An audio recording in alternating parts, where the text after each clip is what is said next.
Now, you can be incredibly confident people in your existing business, incredibly confident people in your life, but buying a business is usually out of the comfort zone of most people. There's a lot that you need to do. You have to make commercial decisions. Do you agree to this clause or that clause? Do you agree to an interest rate on the deferred? Do you agree to this? Do you agree to that? There's so many decisions to make. But when you've got the confidence to make those decisions, you'll do better deals as well. I think lots of you have been watching me on YouTube. Just give me a raised hand for the YouTube watchers. Okay, am I taller in real life?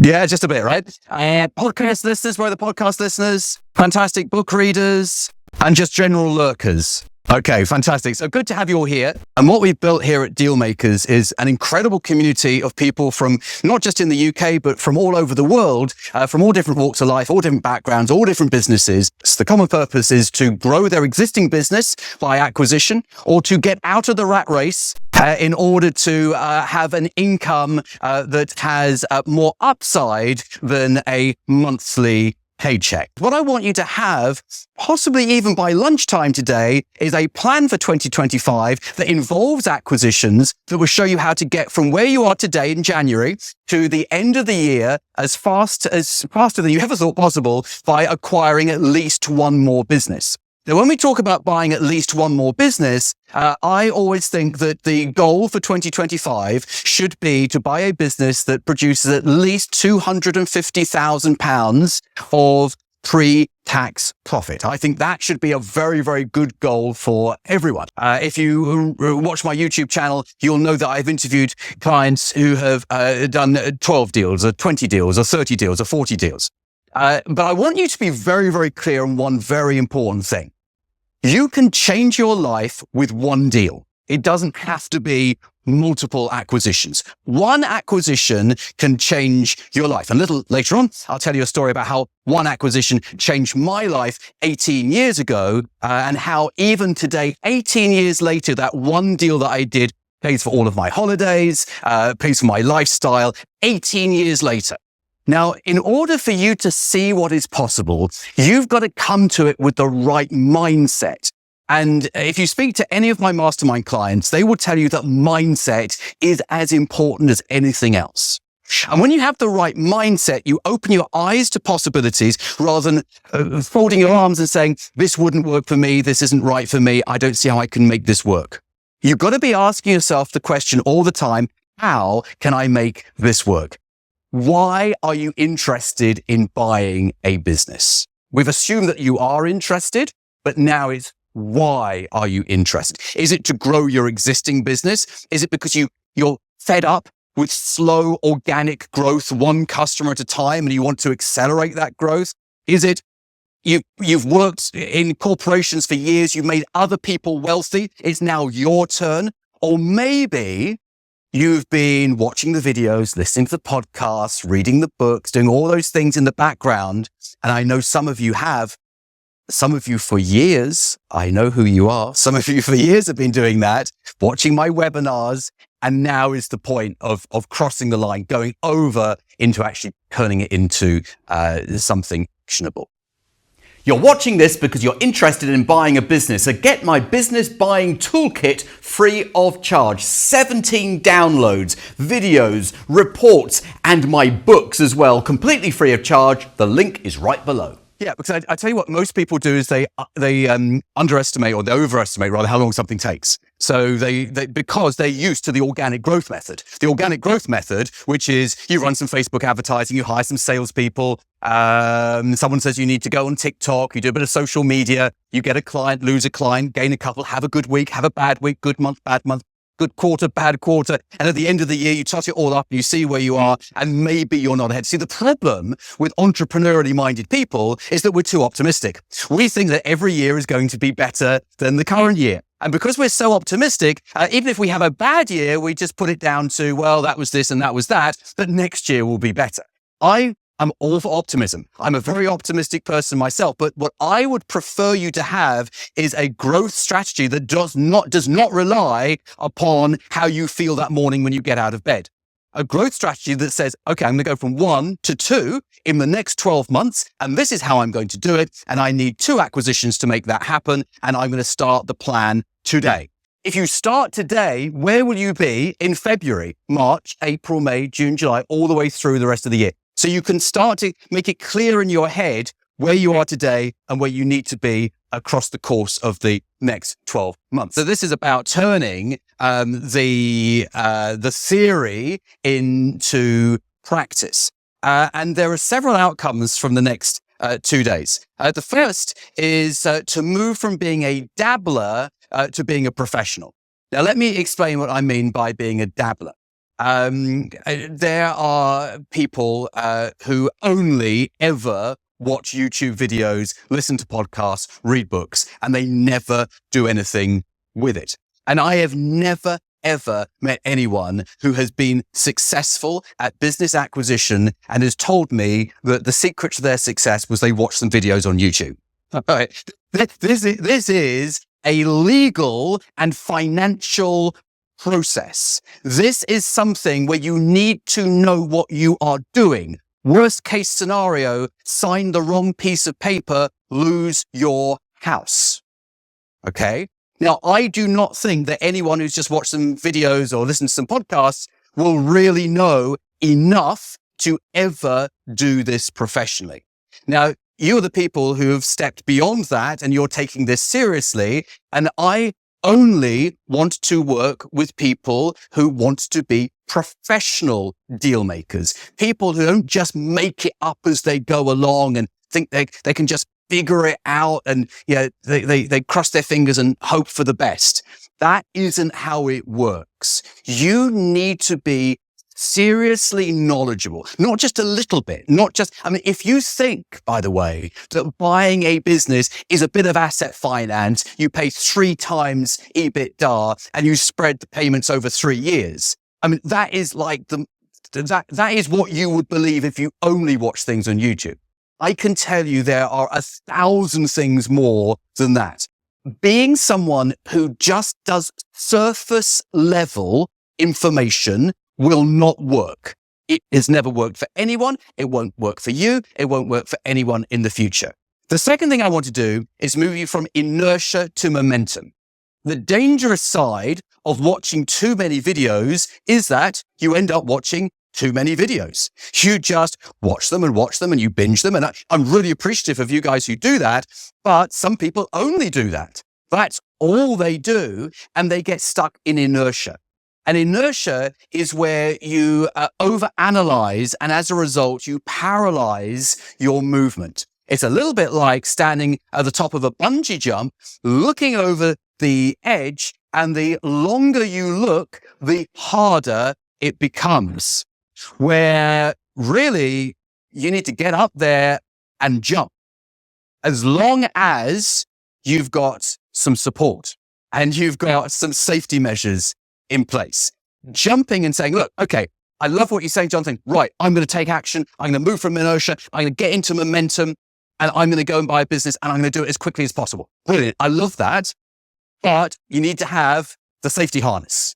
You need to have the support. Otherwise, it could go horribly wrong. Now, once you're in momentum, you will find that it becomes easier and easier. Your first deal will be the hardest deal. It's also the most important deal because it sets the tone for everything else. What you need to be doing is making sure that the first deal is absolutely the right one. Now, the problem, though, with making sure the first deal is the right one is that you haven't got anything to compare it with because it's the first one. So you haven't got another one to compare it with. So the value of a peer group, the value of expertise is having someone else say, this is a good deal. Occasionally people come to me and they show me a deal that they think is a bad deal and it is a very good deal. The opposite is also true. They come to me with what they think is a good deal and it's absolutely terrible. It is the worst deal possible and it's all going to go horribly wrong.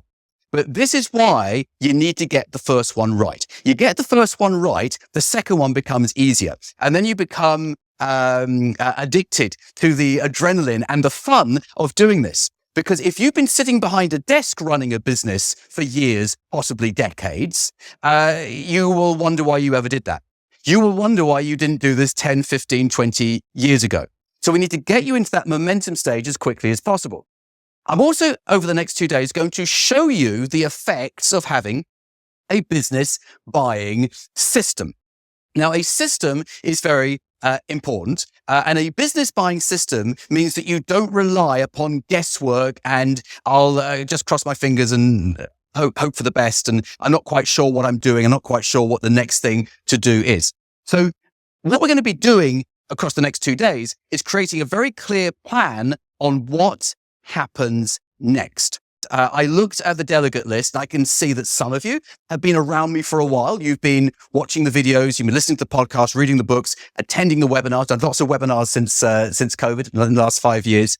And then some of you, it looks like your first interaction with me is buying a ticket for this event. So I want to get out of the way 3 or 4 of the business buying myths, just so that you can relax.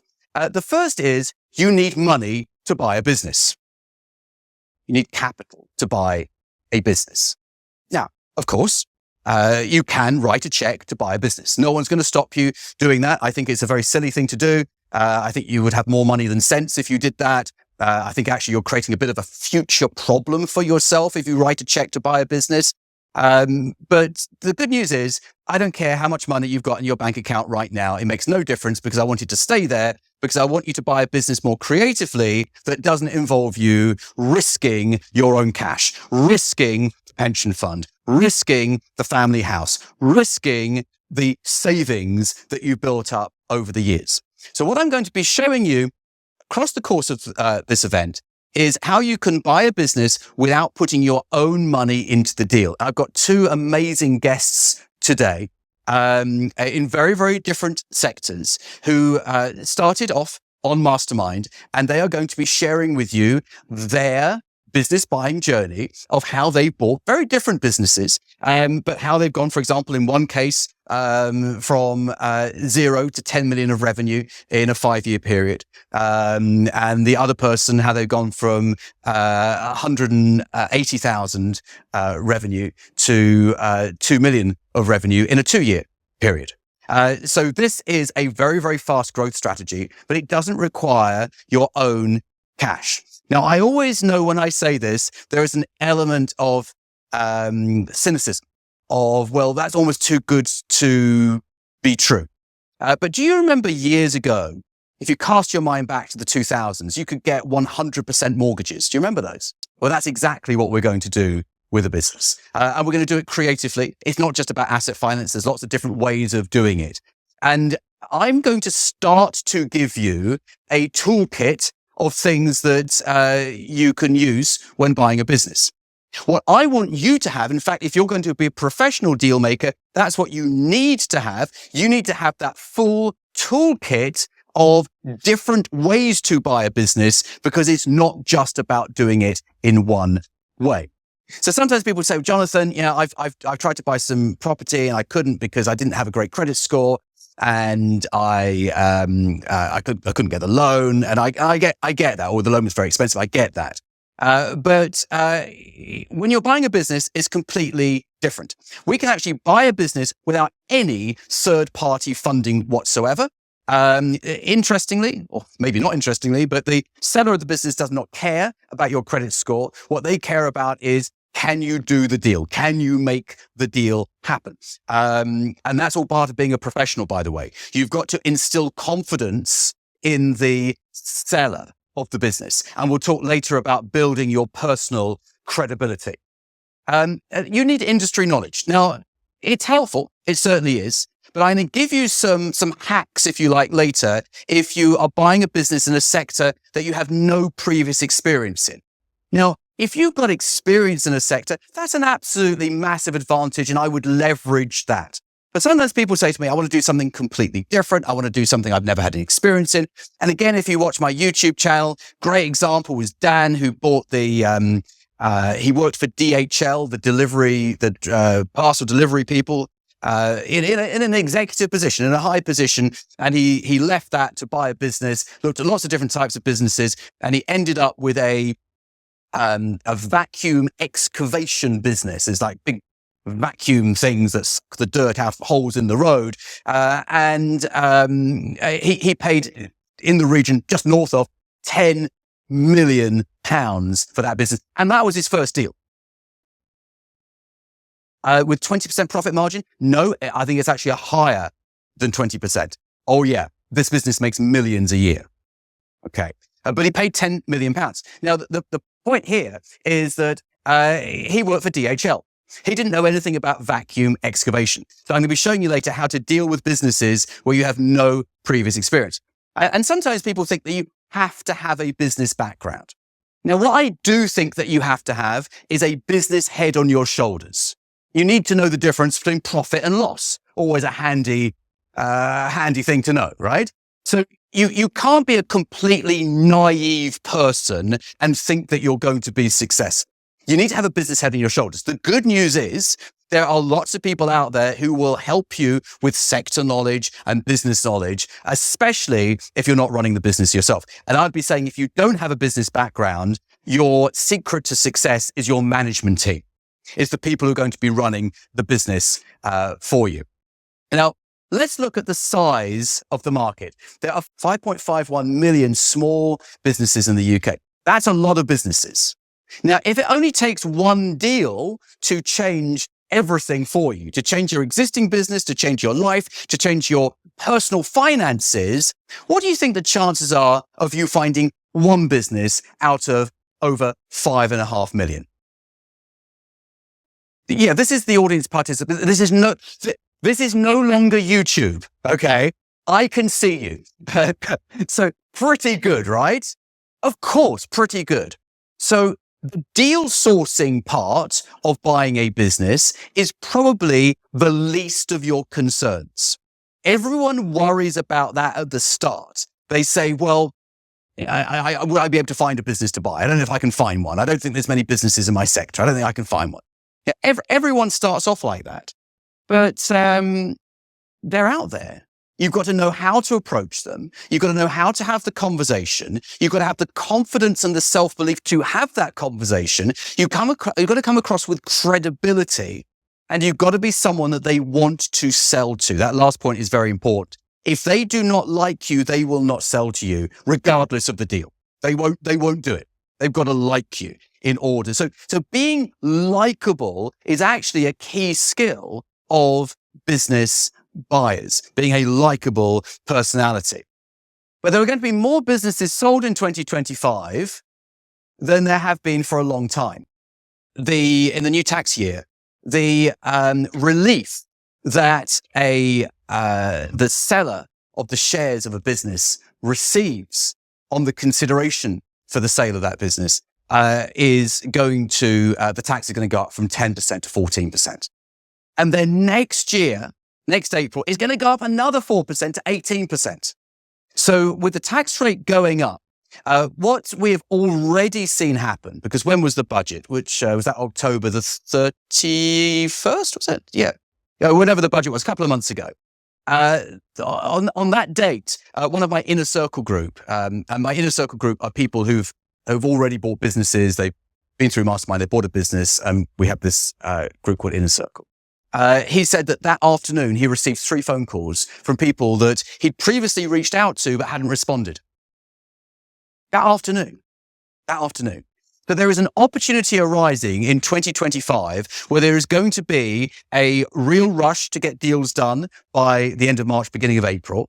And then there are going to be people who miss that deadline. And that, to be fair, there is a way of managing this where we can fix the tax rate, but there is a way of doing it. But generally speaking, what will happen is that then there's going to be a huge run up to the end of 2025, beginning of 2026.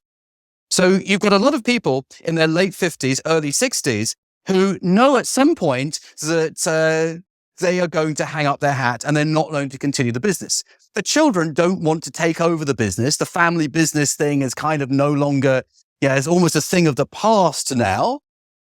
So we've got to a point where the only way to get out of the business is to close it down or to sell it. And close it down, there might be some asset value in there, but you probably realize the very best value by selling it. And people's plans are accelerating because why would I wait another couple of years? Because look, if the Labour government, the new government have put up the tax rate this year and then they put it up next year, what's going to happen at the next budget? Do you think it might go up again? Do you think we might be taxed again? Do you think it might go up? Do you think there might be a different tax for people selling their business? All these wealthy entrepreneurs selling their businesses. Why don't we have an entrepreneur's tax? Yeah. Why? And we don't know what's going to happen. And that uncertainty is the gentleman who said opportunity earlier. Thank you very much. I love that word. Is the opportunity. The uncertainty in the market is your opportunity that is there for the taking. The choice is now going to be up to you whether you take it or not. If you don't, I think you might be looking back on this time and kicking yourself and saying, I wish I'd done it sooner. And what I want to do over the next 2 days is eliminate all the mental blocks that hold you back. I don't know enough. I haven't got the deal team. I haven't got the knowledge and the skills. I haven't got the confidence. I haven't got the belief. I'm to remove all those. You're here because you want to do it, right? Yeah. So why don't we set up an environment where you do actually do it rather than it just be another thing that you did at the beginning of January, and at the end of the year, you've forgotten about it and you move on to something new. Why don't we just make the most of this? I mentioned earlier that we're going to be talking about having a business buying system. And what you'll be hearing from my guests today and tomorrow is that all they did was follow the system. They didn't make it up. They didn't wake up with this flash of, oh my goodness, that's what I need to do to close the deal. They just followed the process. And when you've got lots of tools in the toolkit, then you just pull out the right tool for the right part of the process. And the complete business buying system is our proprietary approach to buying a business. You won't find this on the internet. You won't find this anywhere else. And this is what we do in the system that we follow. But I want to understand how buying a business helps you reach your goals, how it helps you get where you want to go. So really, what is your acquisition goal? It's not for me to give you your goals, but I'll give you a couple of pointers if you don't mind. The first is go big rather than small. It's a lot easier to go big than it is to go small. I do not think that you should be buying a business, generally speaking, there are always exceptions, but generally speaking, less than $1 million in revenue. There are going to be exceptions because some sectors don't have many businesses. Yeah, some sectors, they're made up of micro businesses. That's just the way it is. In which case, work with what you've got. But in other sectors, $1 million is a very small amount of revenue. What you don't want to be doing, ladies and gentlemen, is buying yourself a job. You don't want to be buying a job where you have to turn up every day, motivate everyone this is like my worst nightmare, motivate everyone every day and go home at the end of the day exhausted. So I think one of your acquisition goals should be to build businesses or buy businesses and build a group where you are not day-to-day operational. So what I want to do now with you is to set a goal for 2025. We call it a BHAG, a big, hairy, audacious goal. Something exciting, something that will get you out of bed in the morning, something that you know will not just make a subtle change to your life, but a big difference to your life. And I'll tell you something again, I said about size of business, don't go buying businesses that don't make any money. I want you to buy a business that makes a substantial amount of money. Now, I realize in some sectors, you've got to put a few businesses together to get those bigger numbers. I get that. I understand that. But in most sectors with bigger businesses, you can go and buy something that immediately makes you 300,000, 500,000. I've got mastermind clients buying businesses making $1 million, 300,000, 400,000. Harry, what was yours sitting at? 400,000. We want to be making a decent sum. I'm thinking hundreds of thousands of pounds from the first acquisition. And if you get it right in that first acquisition, the second one becomes a lot easier. So you need a personal business buying strategy. And I'm going to share with you some different options, personal business buying strategy. There are different strategies for different people. And I've got 5 business buying strategies that I've observed amongst my mastermind clients that I think are worth taking note of. The first is the cash flow strategy. So the cash flow strategy, it's where you buy businesses purely for the cash flow. You're not building an empire. You're not dreaming of a private equity exit in 5 years' time. You are 100% cash flow that pays your children's school fees or university education. Next, David. These are all mastermind clients. Buy, build, and exit strategy. So he bought 17 businesses over a 4-year period, and with the earnout, rough consideration around 18 million in 4 years. And oh, by the way, he started off listening to the podcast. Everyone starts somewhere, right? He started off listening to the podcast. He took action. We worked together. He went and implemented. He did all the hard work. He made it happen and got his exit. Not bad. Oh, by the way, if some of you wrote down numbers like 18 million, then there's great inspiration on someone who's been there and done it before you. James, property strategy. Only buy the business if it has real estate. So you can build a real estate portfolio alongside the business portfolio. So the business is the cash flow that you can use the cash for things, and the commercial real estate is the long-term capital investment that will be your pension fund, your children's inheritance, and all of those good things. John, growth strategy. So John was up on the screen in our video that you saw earlier of the Christmas party. He was one of our Dealmakers of the year. And he went from 1.5 million to 7.5 million in telecoms, just by buying up parts of other people's businesses they didn't want, or their entire business in most cases. And Peter actually was another of our winners, another Dealmaker of the Year winner in December last year. And Peter was an employee of an engineering company, specialist engineering company, and he ended up buying the business. And he's into his fourth deal now. So the question to ask yourself is, if you look beyond the next 12 months, what is the number that will change everything in your life? £4 million change your life. Now there's going to be some tax on that. So let's round that up to 5. If you want a £5 million exit and you've got to get like 1.2, 1.3 million of pre-tax earnings, getting to a 1.25 million EBITDA by natural growth, organic, I would rather bet on going out and finding some acquisitions starting Monday morning in order to get to the 1.25. And can you get to 1.25 by the end of 2025? Yes, you can.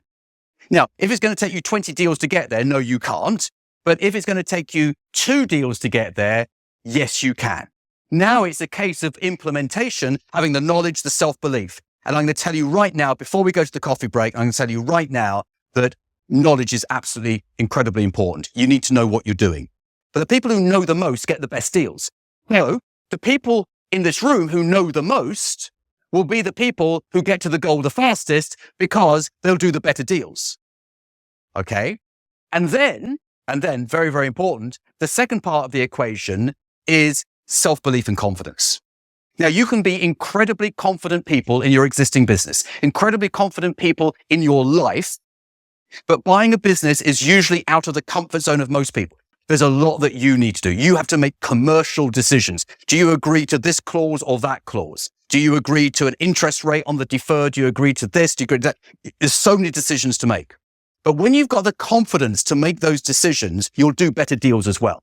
So you put the knowledge and the confidence together, you get the result, you get the outcome that you're looking for.